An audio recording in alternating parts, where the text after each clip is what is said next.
ونتوكل عليه ونعوذ بالله من شرور أنفسنا ومن سيئات أعمالنا من يهده الله فلا مضل له ومن يضلله فلا هادي له ونشهد أن لا إله إلا الله وحده لا شريك له ونشهد أن سيدنا ومولانا محمدا عبده ورسوله أما بعد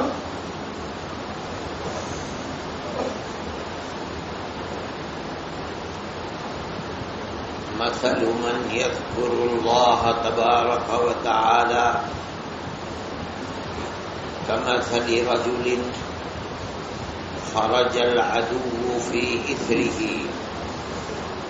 حتى إذا أتى على حصن حصين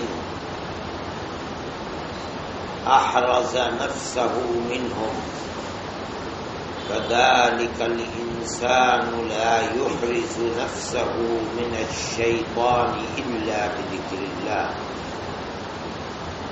أو كما قال عليه الصلاة والسلام.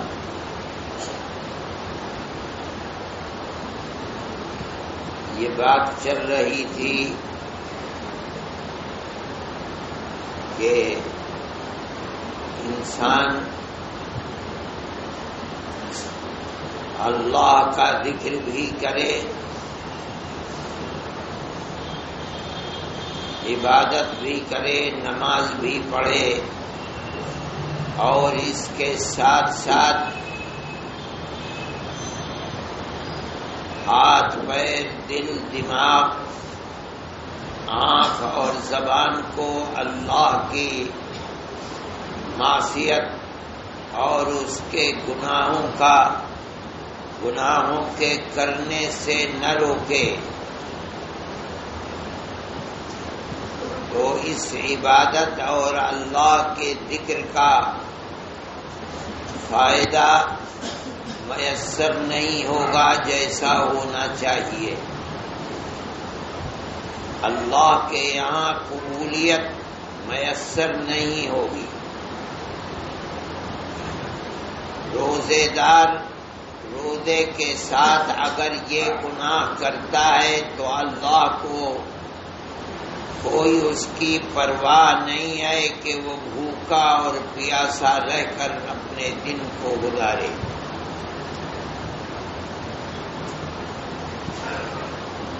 لیکن یہ بات آئی تھی کہ گناہوں کی طرف آدمی بڑھتا کیوں ہے، آدمی چلتا کیوں ہے. ہم جانتے ہیں کہ یہ کام گناہ ہے، تو یہ بتایا تھا کہ شیطان کو جگہ جگہ قرآن میں اللہ فرماتا ہے کہ وہ تمہارا دشمن ہے، کھلا ہوا دشمن ہے.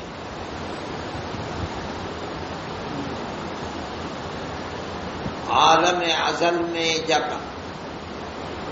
فرشتوں کو اور جنت کے رہنے والوں کو حکم ہوا تھا کہ حضرت آدم کو سجدہ کریں، سب نے سجدہ کیا تھا لیکن شیطان نے سجدہ نہیں کیا. جب یہ حکم ہوا کہ جنت سے نکل، تو ایک دعا کی اور کہا کہ مجھے زندگی دے دے، اور جب اللہ نے اس کی دعا کو سن کر زندگی دے دی تو اس نے خم ٹھوک کر کہا تھا کہ میں بھی اس کو جنت کے راستے پر موت کے وقت تک لگنے نہیں دوں گا، جہاں تک میرا داؤ چلے گا چلاتا ہی رہوں گا. حدیث میں آتا ہے کہ خم ٹھوک کر کہا بعزتک و جلالی، لَأُغْوِيَنَّهُمْ مَا دَامَتِ الْأَرْوَاحُ فِي أَجْسَادِهِمْ۔ اے اللہ، میں آپ کی عزت و جلال کی قسم کھا کر کہتا ہوں، آدم اور آدم کی اولاد کی جب تک جان میں جان رہے گی تب تک میں تیرے راستے سے انہیں ہٹاتا ہی رہوں گا۔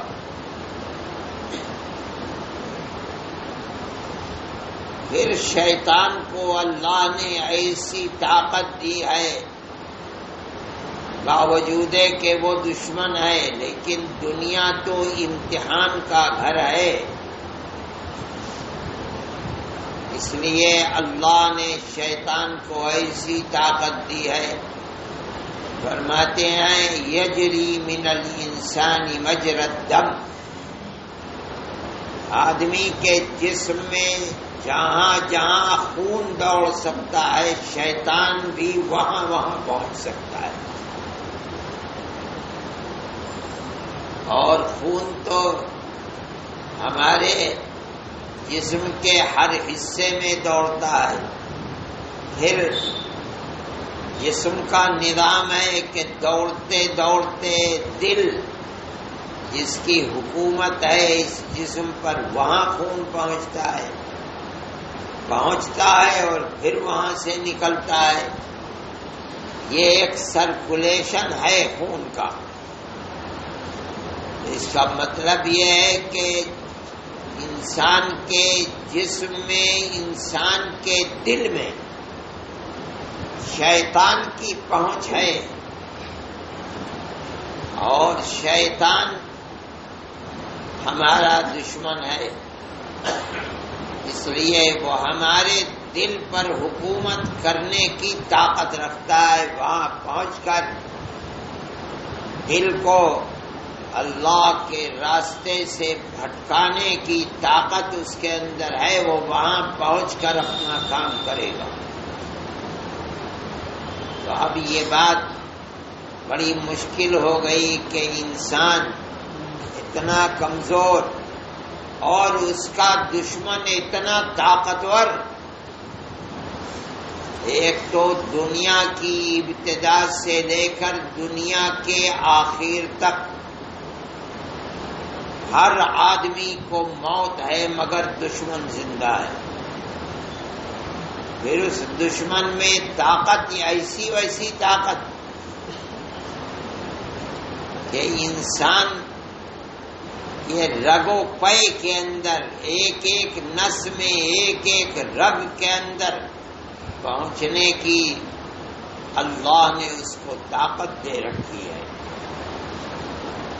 یہاں تک کہ دل تک پہنچنے کی طاقت ہے، دل میں وسوسے پیدا کرنے کی طاقت ہے۔ تو یہ کمزور انسان اپنے اتنے طاقتور دشمن سے بچے کیسے، اور دشمن کو مات کیسے دے، اور اس کے وسوسوں سے، اس کی دشمنی سے نکل کر اللہ کے سائے میں آئے کیسے۔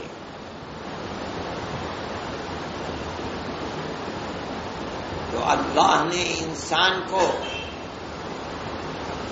ایسا مجبور نہیں بنایا، بلکہ وہ راستے، جن راستوں کو اپنا کر،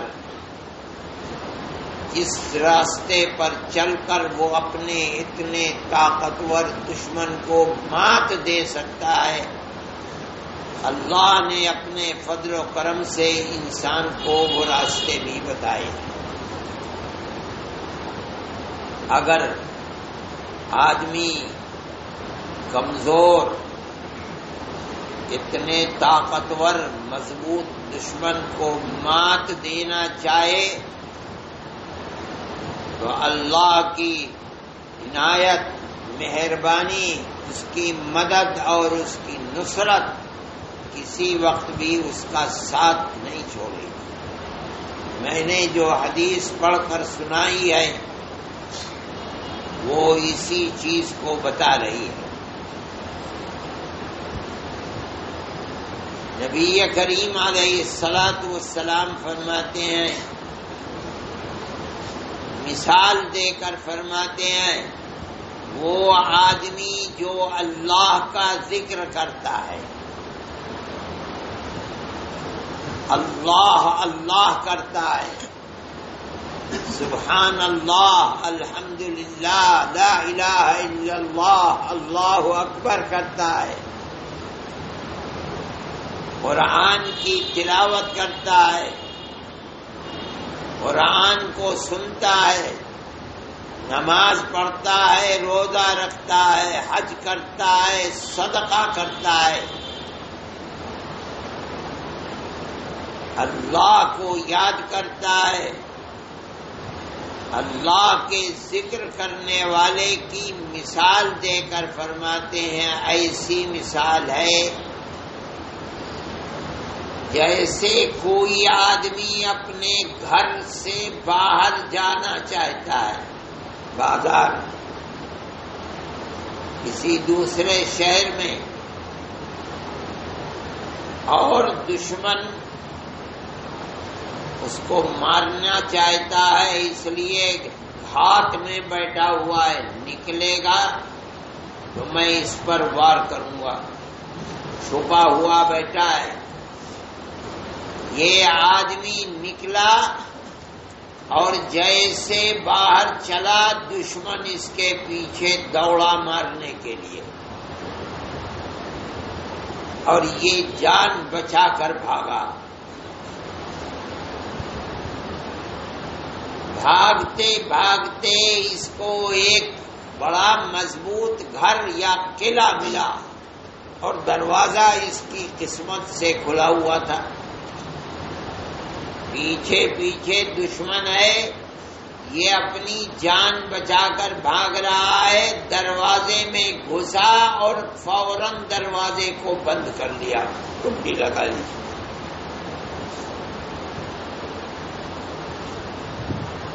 اب دشمن دروازہ کھولنا چاہتا ہے، بڑا مضبوط دروازہ ہے،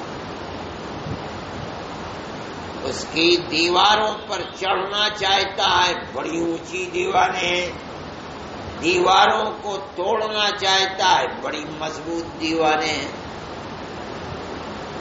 بے بس ہو گیا اور اس آدمی نے قلعے میں گھس کر اپنی جان کو بچا لیا۔ اس کا دشمن بے بس ہو گیا، ناکام ہو گیا، مات کھا گیا،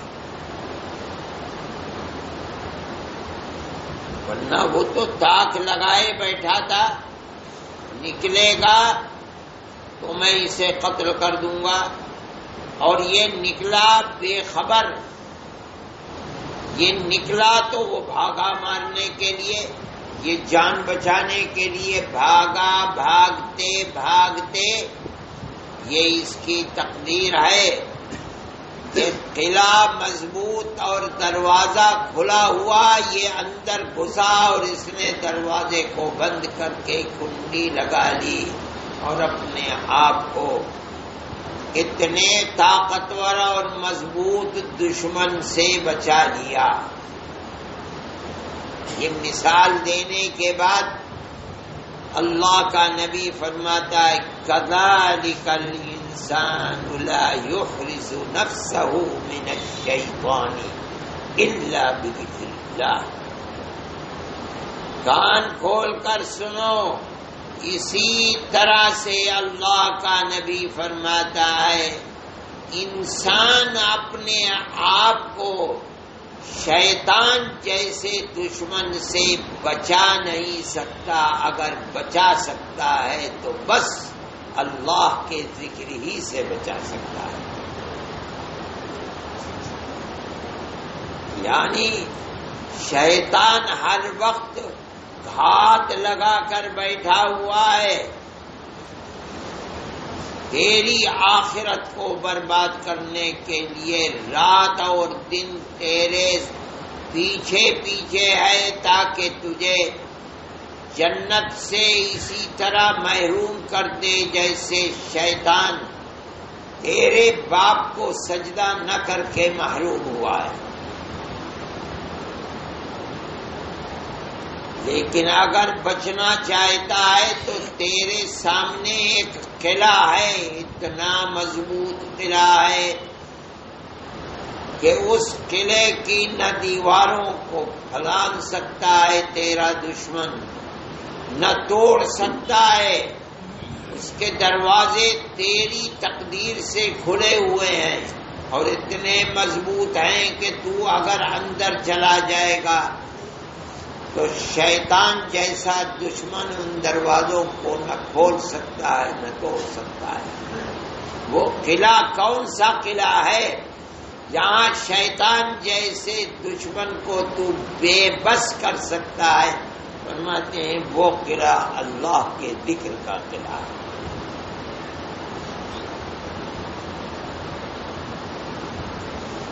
اسی لیے انسان جب اللہ کے ذکر سے غافل ہوتا ہے تو قرآن کہتا ہے شیطان اس کے اوپر مسلط ہوتا ہے، اور شیطان کو بے بس کیا جا سکتا ہے۔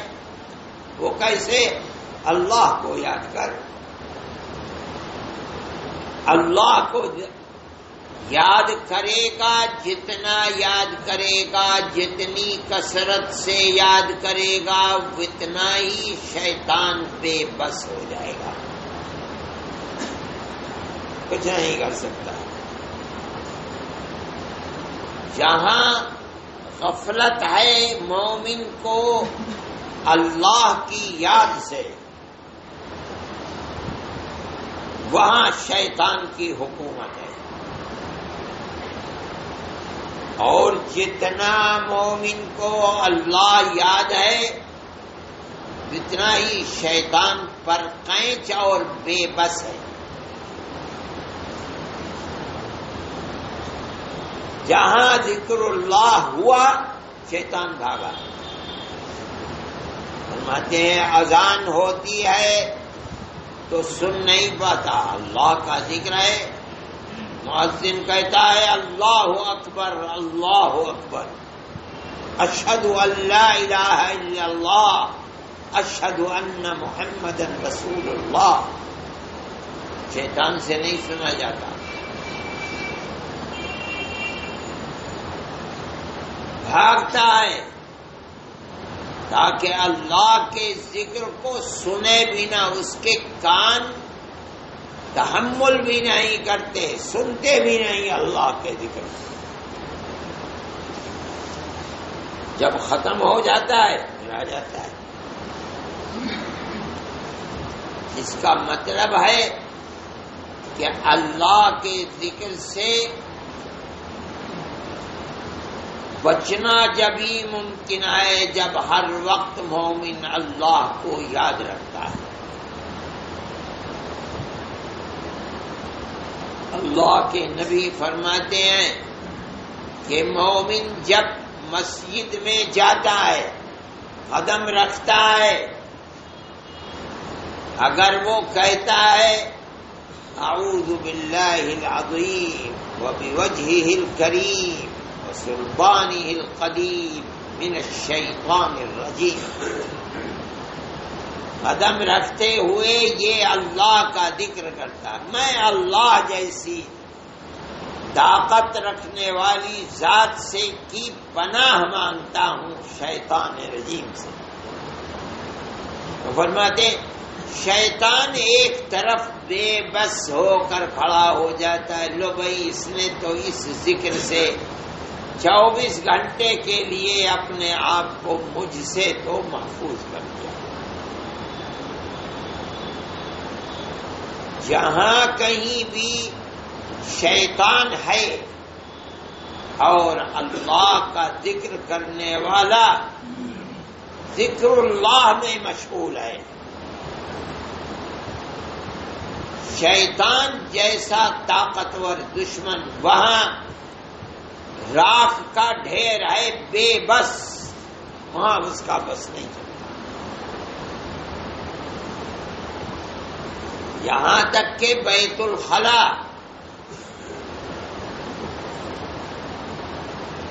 ناپاک جگہ حدیث میں آتا ہے کہ یہ شیاطین نجس ہیں، یہ ان کی جگہ ہیں. ان الشیطان یلعب بمقاعد بنی آدم. آدمی جب جاتا ہے اپنی سطر کو کھولتا ہے اپنی ضرورت کو پورا کرنے کے لیے، شیطان تو وہاں رہتا ہے، وہ طرح طرح کے وسوسے پیدا کرتا ہے. اب کس طرح بچے شیطان سے؟ تو نبی کریم علیہ الصلوۃ والسلام فرماتے ہیں بیت الخلا میں جانے سے پہلے، قدم رکھنے سے پہلے بسم اللہ کہو.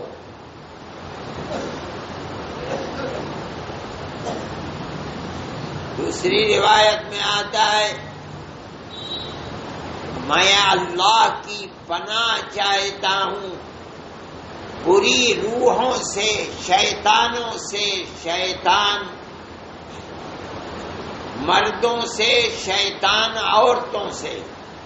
اللہم انی اعوذ بک من الخبث والخبائث. اگر اللہ کا ذکر کر لیا قدم رکھنے سے پہلے، فرماتے ہیں ستر ما بین اعین الجن و بین عورات بنی آدم. شیطان کے اثر سے محفوظ رکھنے کے لیے، رہنے کے لیے بیت الخلا میں جانے سے پہلے اللہ کا ذکر کر کے جائے، بسم اللہ کہہ کے جائے. یا اللہم انی اعوذ بک من الخبث والخبائث. تو آدمی اپنی شرمگاہ کو کھولے گا مگر شیطان کے دست برد اور شیطان کے اثر سے محفوظ ہو جائے گا، پردہ بن جائے گا. یہ اللہ کا ذکر.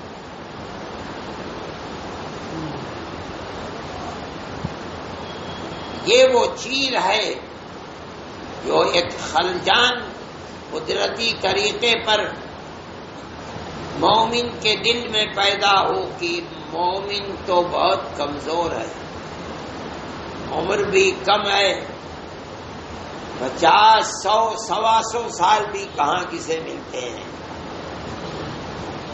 ادھر دشمن اتنا مضبوط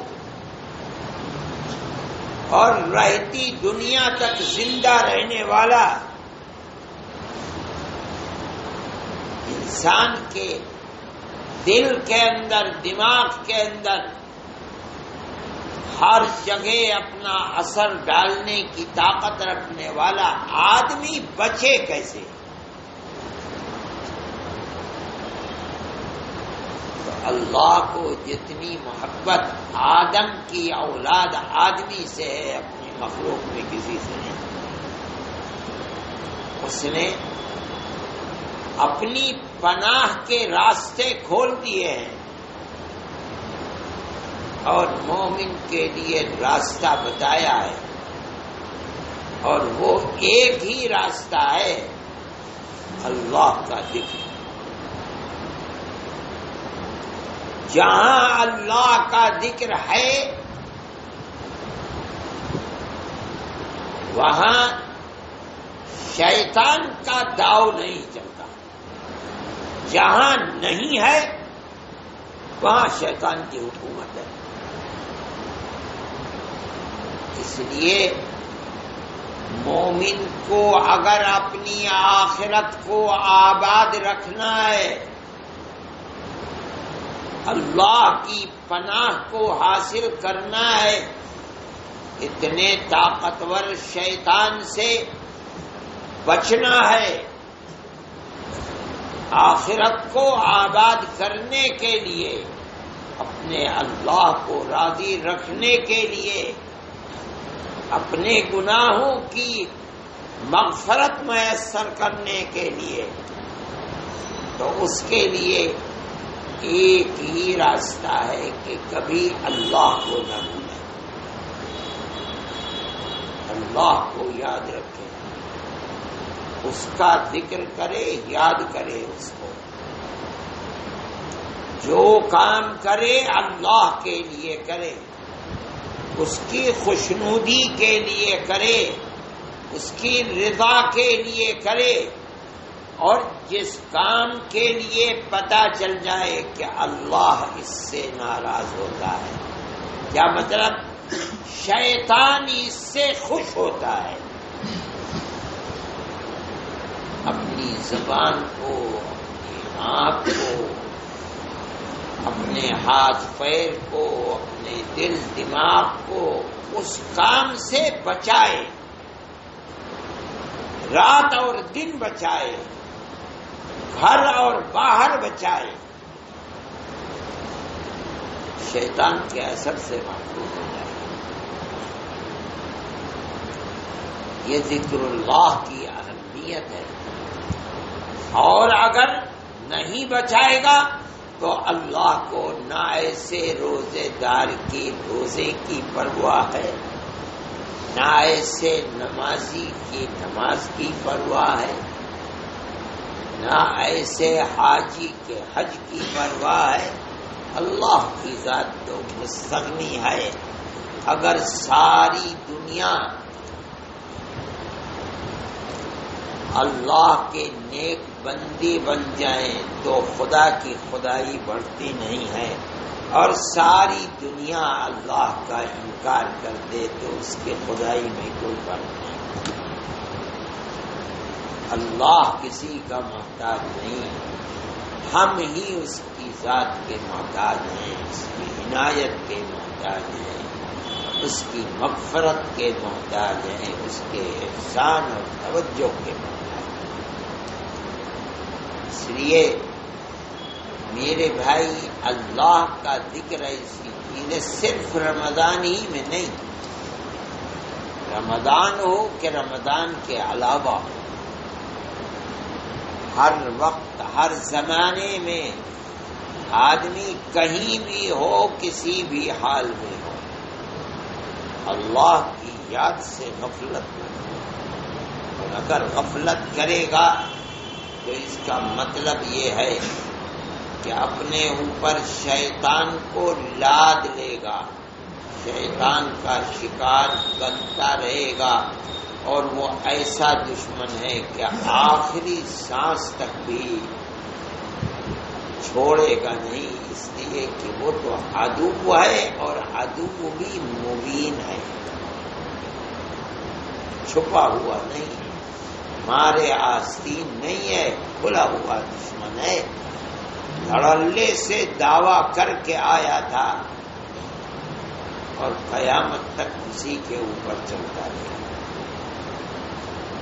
ہاں، مومن کے بس میں ہے کہ وہ اسے بے بس کر دے، اور وہ بس صرف ذکر اللہ ہے، اسی سے وہ پرہیز ہو سکتا ہے، اور اس کے داؤ سے، اس کے شر سے مومن اپنے آپ کو محفوظ رکھ سکتا ہے۔ اللہ ہماری حفاظت فرمائے، شیطان جیسے دشمن سے اللہ ہمیں اپنی پناہ عطا فرمائے، اور جو غلطیاں گناہوں کو اپنانے میں ہم سے ہو گئی ہیں، اللہ نے جس طرح ہمارے باپ حضرت آدم کو، جن سے جنت میں قصور ہوا تھا اور انہیں دنیا میں بھیجا تھا، وہ نہیں جانتے تھے کہ پہلے کوئی گناہ نہیں ہوا تھا، اس لیے جانتے نہیں تھے کہ گناہ ہو جائے تو اس کو معاف کیسے کرایا جائے، تو اللہ نے کرم فرما کر ان کے دل پر اتارا کہ یہ کہو تو ہم تمہیں معاف کر دیں گے۔ وہ کیا تھا؟ ربنا ظلمنا انفسنا وَإِن لَّمْ تَغْفِرْ لَنَا وَتَرْحَمْنَا لَنَكُونَنَّ مِنَ الْخَاسِرِينَ۔ قرآن کہتا ہے فَتَلَقَّىٰ آدَمُ ربہ کلمات، آدم نے گناہ کی بخشش کے لیے اپنے اللہ کی طرف سے کچھ کلمات پائے. یہ اللہ کا کرم ہے کہ بندہ نہیں جانتا تھا کہ بخشش کرائے کیسے، تو جس کی نافرمانی ہوئی اسی نے بتایا کہ یہ کہو تو ہم تمہاری نافرمانی کو بخش دیں. آدم نے کہے فتاب علیہ، اللہ نے بخشش فرما دی. ہم اس کی اولاد ہیں، گناہگار ہیں، ہمارے دل و دماغ میں گناہ رچے بسے ہیں. اے اللہ ہمیں توبہ کی توفیق عطا فرما اور ہماری توبہ کو بھی اسی طرح قبول فرما جس طرح ہمارے باپ کی توبہ کو قبول فرما. وآخر دعوانا